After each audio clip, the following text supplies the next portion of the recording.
ஆனால் திரு ஸ்ரீதர் அவர்கள் நம்மோட நாம் தமிழர் கட்சியின் சார்பில் இணைகிறார். நான் அவர்கிட்ட கொண்டு போக நினைக்கிற விஷயம், இது ஒரு 3 கார்னர்ட் ஃபைட்டாக மாறிட்டு இருக்கா திரு ஸ்ரீதர்? 4வது முனை இருக்கா? நீங்க 3 கார்னர் ஃபைட்னு சொல்லி இருக்கிறதே நேர்மைக்கு புறம்பானதுன்னு நான் நினைக்கிறேன். நீங்க நாங்க இதற்கு முன்னாடி நிரூபித்த கட்சி, 8.22 விழுக்காடு வச்சிருக்கிற கட்சி. நாங்க களமாடிட்டு இருக்கோம். 234 தொகுதியிலையும் விவசாய சின்னம் இருக்கு. நீங்க 3 முனை போட்டி தான் அதுன்னு சொல்ல போறீங்க. அந்த விதத்துல நீங்க அந்த வாதத்தை முன்னெடுப்பீங்கன்னா அதுல ஜனநாயக குறைபாடு இருக்குதான் நான் சொல்லல. இங்க அப்படிதான் விவாதம் போயிட்டு இருக்கு. அதனாலதான் நான் உங்களையும் அதுல இன்க்ளூட் பண்றேன். அப்படி கட்டமைக்கப்படும். இப்போ நான் எந்த கன்க்ளூஷனுக்கும் வரல. இந்த பாவத்தில் தலைப்பு அப்படிதானே இருக்கு. தலைப்பு எப்படி இருக்கு? தலைப்பு எப்படி இருக்கு? யாருக்கும் போட்டின்னு தான் இருக்கு. களம் யாருக்கு தான் தொடர்ச்சியா என்ன பேசப்படுது? நான் இப்போ அரவிந்த் தான் கில்டி பார்ட்டி. நான் அவர்கிட்ட கேட்டுறேன் அடுத்து. நீங்க கேளுங்க. ரொம்ப எளிமையானது. இப்ப நான் என் தொண்டை எப்படி மாறி இருக்குன்னு நீங்க பாத்துருக்கீங்க. இப்ப உங்களுக்கு வித்தியாசம் தெரியும். நம்ம நேயர்களும் பாக்குறவங்க தொடர்ச்சியா தெரியும். இப்ப நான் இது வரைக்கும் ஒரு 100 கிராமங்களை நான் இப்ப சுத்தி வந்துட்டேன். 100 கிராமங்களை சுத்தி வந்ததுல நான் பார்த்ததுல ஒரு 10 கிராமங்கள்ல தாவேகா இருக்கு. திமுக வேட்பாளரோ அதிமுக வேட்பாளரோ, ஏன் தாவேகா வேட்பாளரை கூட நான் எதிர்கொள்ளவே இல்லை. இங்க நேரடி கும்மிடிப்பூடி தொகுதியில திமுகவும் அதிமுகவும் நேரடியா களத்துல இருக்கு. கூட்டணி கட்சிகள் இல்ல. இங்க எங்கேயுமே ஒரே ஒரு இடத்துல கூட நான் தாவேகா தொண்டர்களை பார்க்கல. தாவேகா வேட்பாளரை நான் பார்க்கலாம். 100 கிராமங்களுக்கு மேல சுத்திட்டா இன்னொரு 100 கிராமம் இருக்கு. இந்த 8 நாள் சுத்தி ஏன் கேள்வி என்னன்னா, எதன் அடிப்படையில விஜய்க்கு இவ்வளவு பெரிய வாக்கு இருக்குன்னு சொல்றீங்க? இல்ல பல இடத்துல எட்ஜ் இருக்கு, நேரவா இருக்கு, 3 கார்னர் ஃபைட் இருக்கு, டஃப் ஃபைட் இருக்கு. இதெல்லாம் யாரோட சொல்லாடல்கள்? எதன் அடிப்படையில, எந்த அறிவியல் அடிப்படையில? நிறைய சர்வேஸ்ல அது வருதுலனே.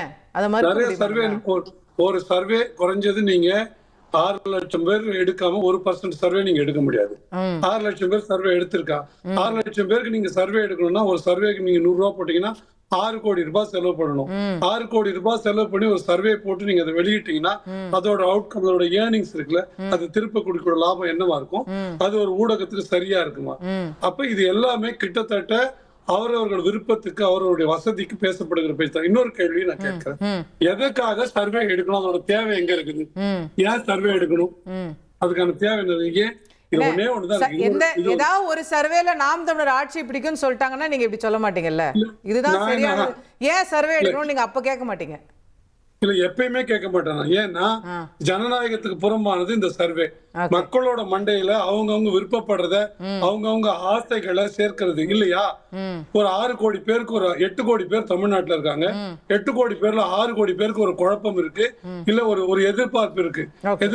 அந்த எதிர்பார்ப்புல இது யாருக்கு இந்த வாக்கு வரும், இல்ல இது யார் வருவான்னு ஒரு கியூரியாசிட்டி இருக்குல்ல, அந்த கியூரியாசிட்டியை பணமாக்குற முயற்சியை தவிர, அது ஒரு விற்பனை பொருள் ஆக்குறது தவிர, இந்த சர்வேக்கள் ஜனநாயகத்துக்கு செய்யக்கூடிய நன்மை என்ன நீங்க சொல்லுங்க. ஏன் அப்படி தெரிஞ்சுக்க வேண்டிய தேவை என்ன இருக்கு? ஏன் அப்படி? நீங்க உங்களுக்கு உண்மையிலேயே ஜனநாயகத்தின் மேல அக்கறை இருக்குன்னா எல்லாரும் களமாடுவோம், எல்லாரும் வேலை செய்வோம், எல்லாரும் மக்களை நோக்கி அவங்களோட திட்டங்களை, செயல்பாடுகளை சொல்லுவோம். அதுக்கு இந்த ஊடகங்கள் உதவி செய்யட்டும். முடிவா தேர்தலோட ரிசல்ட் வர அன்னைக்கு யார் எவ்வளவு வாக்கு வாங்கி இருக்காங்கன்னு தெரியும். அப்ப அது நியாயமானது.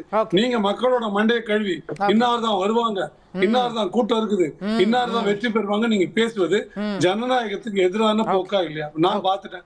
இப்போ சரி அண்ணே, அந்த சர்வேஸ் இருக்கட்டும். பட் நீங்க சொல்லுங்க, இது யாருக்குமான போட்டியா இருக்கு? இது திமுக அதிமுக நாம் தமிழருக்கான போட்டியா தான் நான் பாக்குறேன்.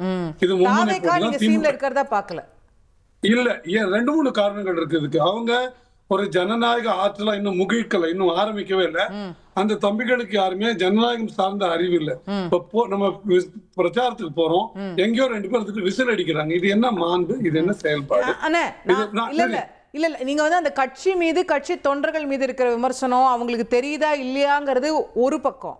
ஆனா ஆதரவு இருக்குன்றத மறுக்க முடியுமா அப்படின்றது இன்னொரு பக்கம். ஆதரவே இல்லன்னு, அதாவது அவங்க it might B a support they don't deserve அதுன்னு உங்க பார்வையா இருக்கலாம். ஆனா சப்போர்ட் இருக்குன்றத நீங்க முதல்ல ஏற்கணும்ல. இல்ல, ஏன் மக்கள் வரவேற்ற சப்போர்ட் இருக்குன்னு நான் ஒத்துக்கிறேன். ஆனா நீங்க குறிப்பிடுற அளவுக்கு ஒரு நாம் தமிழரை தாண்டி போற அளவுக்கு கூட அந்த சப்போர்ட் இருக்கதான் நான் பார்க்கல. பல இடங்களை நான் பார்க்கிறேன். இருக்கும். அப்போ ஆமா அப்படிதான் இருக்கு. நான் இப்படி ஒரு சொல்ல பாருங்க, இங்க 200 கிராமங்கள் இருக்குன்னு வச்சுங்களேன். ஒரு கிராமத்துல 100 தாவேக்கா இருக்காருன்னு வச்சுக்கோங்க. 100 தாவேக்கா. நான் அனுபவத்துல சொல்றேன். நான் ஏற்கனவே 2 தேர்தலை பார்த்த அனுபவத்துல சொல்றேன். ஓகே ஒரு தேர்தல நானே போட்டிருக்கேன், 2வது தேர்தல போட்டிடுறேன் நான் சொல்றேன். ஓகே 100 பேர் ஒரு கிராமத்துல இருந்தா 200 கிராமத்துல இருக்கக்கூடிய 20,000 பேர் தான். ஓகே உங்களுக்கு 2,50,000 வாக்குல 20,000 வாக்குன்றது என்ன விழுக்காடுன்னு நீங்க கணக்கு போட்டுருங்க. ஒரு கிராமத்துக்கு 100 பேர் வைங்க, அடர்த்தி 100 பேர் வைங்க. ஓகே 900 வாக்குல 100 பேர், 1000 பேர் வந்து ஒரு பூத் இல்லையா? 100 பேர் என்ன ஒரு அடர்த்தி, என்ன ஒரு தாக்கத்தை. ஆனா ஒரு பெரிய திரை பிம்பம் கட்டமைக்கிறாங்க. அது என்னன்னா மக்கள் மத்தியில அப்படி இவர் வந்துருவார் போல இருக்கு, இவருக்கு வாக்கு செலுத்தணும். அதை தாண்டி கருத்தியல் ரீதியாவோ கூட்டமோ நான் எங்கேயுமே உங்களுக்கு தவைக்கினர் வாக்கு கேட்டு நான் பார்க்கிறேன். எப்படி மக்கள் அப்ப ஓட்டு போடுவாங்க நீங்க நினைக்கிறீங்க? வெறுமனே ரசிகர்கள் போட்டா போதுமா? அது இல்லைன்னு நான் சொல்றேன். அது ஒரு பிம்பம் கட்டமைக்கப்படுகிறது, அது தேவைக்காக கட்டமைக்கப்படுது. நான் பார்க்கிறேன்.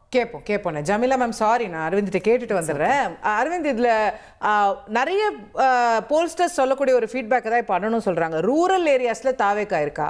நம்ம வந்து தாவேக்கா சப்போர்ட் இருக்கு, விஜய்க்கு கூட்டம் வருது, எல்லாம் சரி. கிராமப்புறங்கள்ல அவங்க இருக்காங்களான்ற ஒரு கேள்வி அப்படி நிக்குதுல.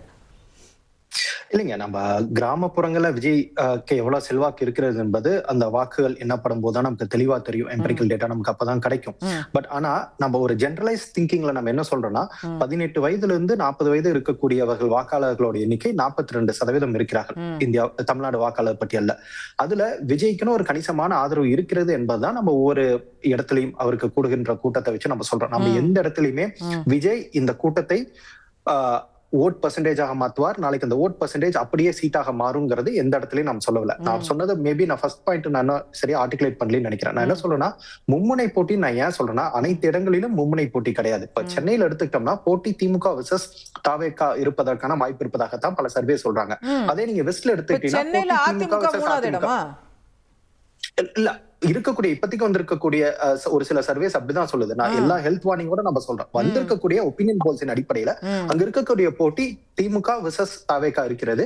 நீங்க அதே வெஸ்ட் எடுத்துக்கிட்டோம்னா திமுக வெர்சஸ் அதிமுக இருக்கிறது. சவுத்ல எடுத்துக்கிட்டோம்னா ஒரு சில தொகுதிகள்ல திமுக வெர்சஸ் தாவேக்கான்னு இருக்கிறது. சோ இப்படிதான் பரவலாக இருக்கிறது. அதன் காரணமாக தான் நம்ம மும்முனை போட்டிங்கிறமே தவிர, ஆனால் கான்ஸ்டிடுவன்சி வைஸா எடுத்துக்கிட்டோம்னா பாரிங் ஃபியூஸ் கான்ஸ்டிடுவன்சிஸ் பல இடங்கள்ல அது இருமுனை போட்டி தான். ஆனா அந்த இருமுனை போட்டியில 1 vs 2 யாருங்கிறதா மாறுது. அதை தான் நம்ம பாக்குறோம். வந்து உங்களோட ஃபர்ஸ்ட் क्वेश्चनக்கு நான் வந்தறேன். இந்த ரூரலுக்கு விஜய்க்குன்னு ஓட் பேங்க் இருக்கா, அந்த சப்போர்ட் எவ்வளவு இருக்கு அப்படிங்கிற ஒரு கேள்வி எழுதுங்க. அதுல நம்ம யாருனாலுமே இவ்வளவு பர்சன்டேஜ் விஜய் கண்டிப்பாக வாங்குவார் அப்படின்னு நம்மளால யாருனாலையும் சொல்ல முடியாது. ஆனால் இருக்கக்கூடிய அந்த 18 to 40 ஏஜ் குரூப்ல 42% வாக்காளர்கள் இருப்பதன் காரணமாக அதில் இருக்கக்கூடிய ஒரு சில இளைஞர்கள் விஜய் பக்கம் செல்வதற்கான வாய்ப்பு அதிகமாக இருக்கிறதுங்கிறது தான் பல்வேறு ஒரு ஜெனரலைஸ்ட் ஒப்பீனியனா இருக்கு, பல்வேறு சர்வேல இருக்கிறது. அதன் அடிப்படையில் தான் நம்ம இந்த கருத்தை முன்வைக்கிறோம். ஓகே, பட் உங்களுடைய இந்த அனாலிசிஸ்ல நாம் தமிழர் எங்க இருக்கு? இப்போ சார் சொன்ன மாதிரி 10 தொகுதியில தான் அவங்க இம்பாக்ட்ங்கிறாரு. உங்களுடைய அசஸ்மெண்ட் என்ன? இல்லைங்க, நாம் தமிழர் கட்சி கடந்த நாடாளுமன்ற தேர்தலில் வாங்கின 8% வாக்குகளை நாம் தமிழர் கட்சி தக்க வைத்தாலே நாம் தமிழர் கட்சிக்கு அந்த கட்சிக்கு மிகப்பெரிய வெற்றியாக நான் பார்ப்பேன். ஏன்னா இந்த மாதிரி ஒரு பிளக்சுவேட்டிங் திமுக அதிமுகக்கு மாற்றாக இருக்கக்கூடிய வாக்குகளை தான் விஜய் குறிவைப்பதாகத்தான் நாம் தெரிகிறது. அதை தாண்டி ஆன்டி டிஎம்கே வாக்குகளை அதிகமாக குறிவைக்கிறார். அந்த மாற்று திமுக அதிமுக மாற்றாகத்தான் தன்னை நிலைநிறுத்துவதாக முன்வைக்கிறார். விஜய் சொல்றாரு, ஏங்க விஜய் சொல்றாரு நான் திமுக அதிமுக மாற்றாருங்கிற வேற யாரோட விருப்பமா கேட்க என்னோட விருப்பம் கிடையாதுங்க. மக்கள் வாக்களிக்க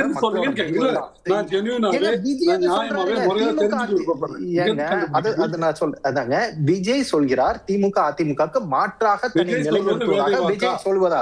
ஓகே, இல்ல நான் சொல்றது முழுசா கேளுங்களேன். விஜய் அப்படி சொல்லும் பட்சத்தில் கடந்த முறை எடுத்து இருக்கக்கூடிய அந்த 8% வாக்குகளை நாம் தமிழர் கட்சி தக்க வைத்துக் கொண்டாலே அது மிகப்பெரிய வெற்றியாக நான் பார்க்கிறேன்.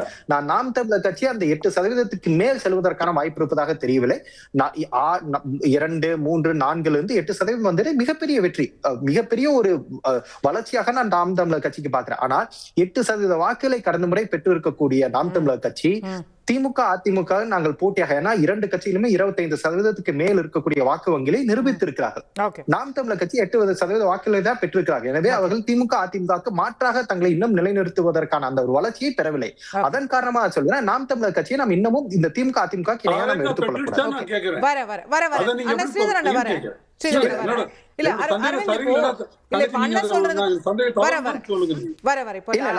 நியாயமான கேள்விங்க. இது முதல் தேர்தல்ல இதுதான் முதன்முறையாக விஜய் தேர்தலை சந்திக்க இருக்கிறார். இரண்டாவதாக விஜய்க்கு கூடுகின்ற கூற்றம் ஒன்று. இரண்டாவதாக தற்போது வரை வந்திருக்கக்கூடிய சர்வேஸின் அடிப்படையில் நம்ம சொல்றோம் பல்வேறு சர்வேஸ். நோ அரவிந்த், இப்போ டோன்ட் யூ திங்க் இது வரைக்கும் வந்த லாஸ்ட் 2-3 தேர்தலா வந்த சர்வேஸ் பார்த்தா நாம் தமிழரை கன்சிஸ்டன்டா அண்டர் எஸ்டிமேட் பண்ணுதுல இந்த சர்வேஸ்லாம். இது வரைக்கும் எந்த சர்வே, இப்போ போன எலெக்ஷன்ல எந்த சர்வே நாம் தமிழர் 8% வரும்னு சொல்லவே இல்லை. ஆனா அவங்க அச்சீவ் பண்ணாங்க. இல்ல, நாம் தமிழருக்கு 5%, 4-5% ஒரு கன்சிஸ்டன்டா கொடுத்துட்டு வந்தாங்க. அதுல இருந்து 1 or 2%. எந்த இடத்துலயுமே நாம் தமிழர் வந்து 0%, 1%, 2% கொடுத்து வரல. நாம் தமிழர் கட்சி வளர்ந்து வருகிறது. நான் தான் சொல்றேன், நாம் தமிழர் கட்சியோட வளர்ச்சி நாம் அனைவரும் பாராட்ட வேண்டியது, அதில் மாற்று கருத்து கிடையாது. ஆனால் நாம் தமிழர் கட்சியும் தாவேகாவையும் ஒன்றாக நம்ம ஈக்குவேட் பண்ணணுமா அப்படிங்கிறது இருக்கக்கூடிய கூட்டத்திலையும் பார்க்கலாம். இரண்டாவது, பல சர்வேக்கள் தப்பா இருக்குது, அக்யூரேட்டா எங்களால கொடுக்க முடியல. ஆனா ஒரு நெரேட்டிவ், ஒரு ட்ரெண்ட், இந்த ஒரு கோடியே 28 லட்சம் மனங்களை வென்ற தந்தி டிவி யூடியூப் சேனல். தவிர்க்க முடியாத தம்ப்நெயில், கலக்கலான கான்டென்ட்ஸ். நீங்களும் இந்த குடும்பத்தில் இணைய இப்பவே சப்ஸ்கிரைப் பண்ணுங்க. அசுரபலம் கொண்ட எங்கள் டிஜிட்டல் கரங்களில் உங்கள் விளம்பரங்களை சேர்க்க வாட்ஸ்அப் பண்ணுங்க. 8939888838. Email advttv@dttv.in.